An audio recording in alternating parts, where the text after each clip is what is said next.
Hey beauties, welcome back to another video. Today I'll be sharing with you on brushes. So this is like a brushes 101. So if is it that you are a beginner to makeup, you have absolutely no idea how to use these brushes. When you go into the makeup store, you turn fool because you don't know what to look for. This video is for you. And if you know someone who needs help in how to choose makeup brushes and how to use them, then share this video. Don't forget to like and to comment. Okay, let me start off by saying that makeup brushes come in all shapes and sizes, and choosing the right one is very important.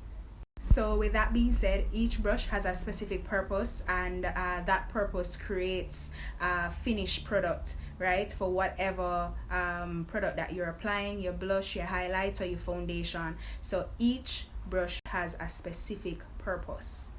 It's so similar to us as human beings. We come in all shapes and all sizes, but at the end of the day, we all have a specific purpose that God has given to us that we need to complete.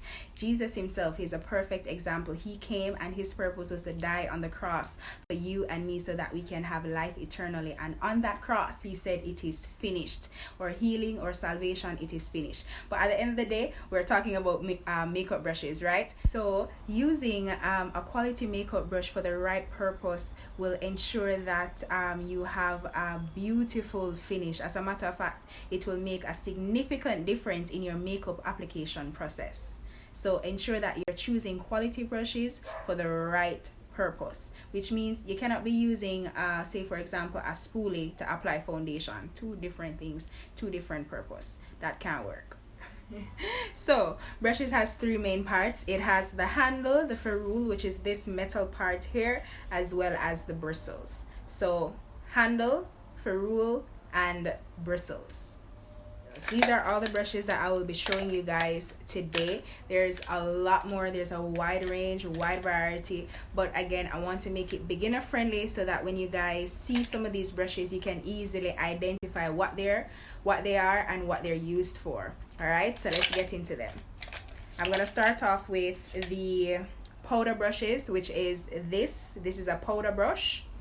So powder brushes can come in all shapes and sizes, as I mentioned earlier, but they are usually the larger brushes out of the bunch, right? So when you look at all your brushes and you're the larger ones, they are for powder application. They can also be used for blush application as well, but the main purpose for these brushes are for your powder application. And you can just take a good look at them. If you realize they are very large, and the bristles, they're here as well, very large as well. And this is for easy application when you're applying your makeup powder foundation. So powder foundation, you go in the store, you're looking for them, this is what you're looking for. Next we have here a powder brush. Actually no, why did I say powder brush? We just did powder brushes. Anyways, blush brush, right? This is a blush brush, right? Smaller than the powder brush, as you can see.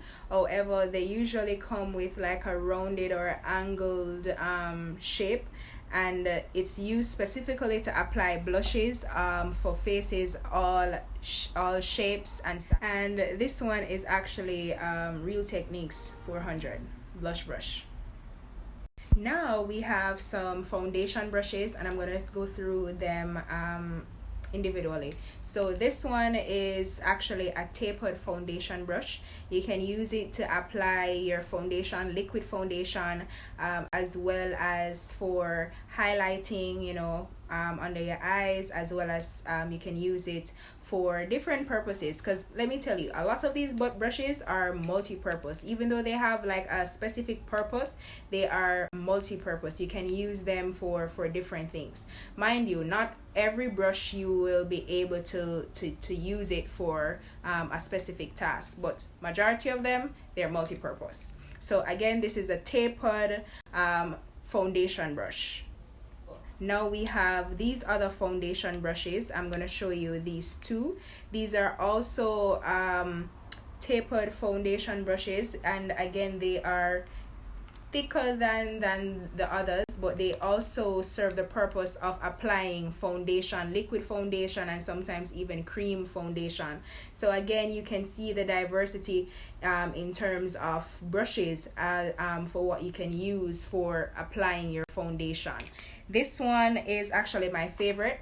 This is the stippling foundation brush, and the reason why I love it so much is because it gives you an airbrushed finish. So as the name suggests, stippling, you're really just kind of, you know, patting it down into the skin like that. And for me, I kind of do it in circular motions a bit, and you want to do it gently but firmly at the same time, ensuring that the product is just sinking into the skin and it's just blending out seamlessly. So again, this is a stippling foundation brush. Love it, love it, love it so much. So you can get this and add it to your makeup routine. It makes your makeup flawless and it gives you an airbrushed finish. This is a contour brush, and you use this to achieve a very angular, defined cheekbones, facial structure, and as you can see, it has a very flat and blunt finish to the bristles. So if you're looking for a contour brush, you're looking for something like this. It's not limited to this, but this is a contour brush. Now we have these two brushes. They are setting brushes. You can use them to set your powders, and these you can also use to set the under eye when you're applying even your concealers for highlighting purposes. You can use these brushes for that. I find specifically these brushes work really well in setting your powder as well as your under eye when you're applying your concealers. Very good. Now we have the fan brush, and this, as the name suggests, it looks like a fan, right? You know, it looks like a nice little fan, and you can use this to apply your bronzer, your highlighter, and as you can see, it's very flat and it shapes like one of those fans that you can use. And the good thing about it is that you can also use this as a corrector. For example, when you've made a mistake in applying your eyeshadow and there's excess product on your skin, then you can just easily kind of just brush it gently off, and it can correct that problem quick and easy. Well, let me wrap this up, because what I don't want is for the video to be too long, because I've seen so many makeup brushes video and they're too long. So let me just complete it by showing you the concealer brush. Very flat. Use this to conceal, to apply your concealers as well as color correctors, you know, the green, the yellow, the orange. You can use this brush for that, and don't mind it, it's been used for a very long time. Right, next we have here is the spoolie. We should all know this one, right? This is a spoolie that you can use for your eyebrows, to brush them out, feather them out, so that you can easily apply whatever it is that you're using, whether it's an eyebrow pencil or you're using an eyebrow gel, right? So this is very good for your eyebrows. Next we have some blending crease eyeshadow brushes, and again, these are 3 different ones I'm showing you guys, and these you can use to apply your eyeshadows, transition shades, stuff like that. And let me also show you that this same brush can also be used, the same brush that I showed you for your concealer, you can also use this to tap on certain eyeshadows as well. So again, multi-purpose, so many uses out of these brushes. Next we have a lip liner brush. Very easy and very self-explanatory. You use this to apply your lipsticks, lip glosses, and just in general for lip application. And last but not least, we have this brush here, which you can use to apply gel liners, as well as when you want some finer details on the eyes, you can use this gel liner brush. So now, if you've made it to the end of the video, thank you so much for watching. And again, this is brushes 101, all you need to know. And again, these brushes, you can use them for multi purposes. There's so many things you can use them for. And if there's any questions you have regarding how you use these brushes, feel free to send me a message. I'll be more than happy to help you. All right, thanks again for watching. At the end of the day, he loves me. At the end of the day, he loves me. I don't mean to be emotional, but sometimes I cry when I think about the pain that I've caused you inside.